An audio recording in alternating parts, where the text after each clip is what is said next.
The latest edition of the IPL began with a distinct lack of buzz, and it's understandable because when it follows an ICC event, there is a dip in viewership. The latest edition followed the ICC World T20, and it's understandable that probably some viewers stayed away from television. But things have changed in the last fortnight. There is a distinct buzz for the IPL. TRP is on the rise. The clamour for tickets is going through the roof. And we have 4 teams at the end of it who are fighting for the coveted trophy. We had Royal Challengers Bangalore, Gujarat Lions, Sunrisers Hyderabad, and Kolkata Knight Riders. The team with the force, I would say, is Royal Challengers Bangalore. I mean, at the midway stage, they were struggling and they were almost on the way out of the tournament. But they turned it around, they won matches on the trot. And what has helped Royal Challengers Bangalore is that, I mean, it's always been a batting-heavy team. I mean, you have the best of the batting artillery with them. You have Chris Gayle, you have AB de Villiers, you have Virat Kohli. And what's interesting is, though Chris Gayle hasn't been in prime form, you have someone like KL Rahul stepping up and delivering. AB de Villiers and Kohli are in phenomenal form. Kohli is actually inching towards the 1,000-run mark of the IPL season. But what has turned around the team most importantly is their bowling. I mean, the bowling arm was always weak for the RCB, but with Chris Jordan coming in and bowling well, and the others working around him, Shane Watson has been a revelation. And leg spinner Yuzvendra Chahal is also doing very well, and he's got a berth in the Indian team now.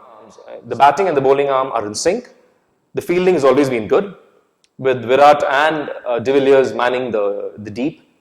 So the team is in sync, the force is with them, and they're in the final already. I mean, they beat Gujarat Lions yesterday. I mean, it's an edge of the seat thriller. The asking rate was mounting, and then de Villiers did what he does best, and he played an outstanding innings. So they are in the final, and they're playing at their home ground again at the Chinnaswamy Stadium in Bengaluru. The title could be theirs this year. Now, the other challengers, Gujarat Lions has done really well, considering it is a new team, and Suresh Raina has led them well. It's a team that proves that the sum is, larger than the parts. And the cohesion is good. The team has done really well. And though they lost yesterday to Royal Challengers Bangalore, they have one more match to play. Today's game pits Sunrisers Hyderabad versus Kolkata Knight Riders. And it's being played at Delhi. Now, KKR has an advantage in that Gambhir knows the venue very well. It's his home ground for the Ranji Trophy and all that. And he's got a good team. And he and Robin Uthappa and Manish Pandey are vital cogs in batting. And of course, they have the firepower of Yusuf Pathan and Andre Russell. The bowling has also been relatively decent. Shakib has managed to do well. But they need to do a lot more. Sunrisers Hyderabad hangs a lot on David Warner. I mean, though of course the bowling is good. They have Bhuvneshwar Kumar. They have Bangladesh's left-arm seamer Mustafizur Rahman, who's been a revelation. But it could be a tight game.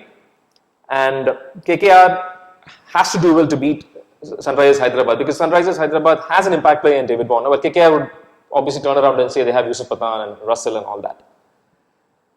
Gujarat Lions has got one more game. I mean, the loser of this match will play Gujarat Lions, and it will be interesting if the Gujarat Lions can go all the way, beat that particular team on that day, and then get to the finals on May 29th against Royal Challengers Bangalore in Bengaluru. But I would rather believe that the force is with RCB. And the belief stems from the fact that Kohli is so driven to deliver for his team. And Chris Gayle, I mean, it's time for Chris Gayle to deliver a big knock. I mean, he's scored the odd knock, but he hasn't scored 100 yet in this IPL. And de Villiers is in prime form. And what's interesting yesterday, in the way they beat Gujarat Lions, was that you had Abdullah coming in batting well. You had Stuart Binney chipping in with a good partnership with de Villiers. So all the cogs seem to be falling in place. It's probably RCB's title to lose when the IPL concludes.